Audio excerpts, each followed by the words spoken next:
Môže byť, že som tam teda menej atraktívna, než si to diváci predstavujú, že budem. Moja postava sa volá Kristína Čáslavová, je to lekárka. Do tohto deja, do tohto ako keby celého príbehu sa dostane takým spôsobom, že hlavný hrdina dostane sa do kómy a takto vlastne sa spoznajú a vlastne vznikne medzi nimi istý druh lásky. Je veľmi cynická, dá sa povedať. Chcete sa ma ešte na niečo opýtať? Ne.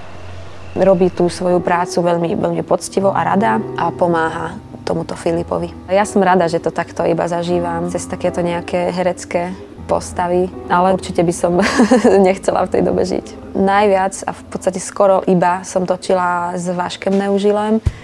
Zatiaľ iba jeden alebo dva obrazy som mala, kde sa vyskytol aj Ivan Trojan. Máte to na srdci ešte veľa súdruh? Ja totiž končím.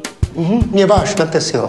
Sestra! Keď človek hrá s dobrými hercami, alebo respektíve s hercami, ktorí sú aspoň teda pre mňa zaujímaví a dobrí, tak to je vždy veľká radosť a taký nejaký sviatok, že vždy mám pocit, že sa od nich veľa naučím. Jednoducho vieme sa rozprávať aj o iných veciach, než sú tie samotné dialógy a situácie, ktoré hráme, tak ono to je vlastne vždy taký plus.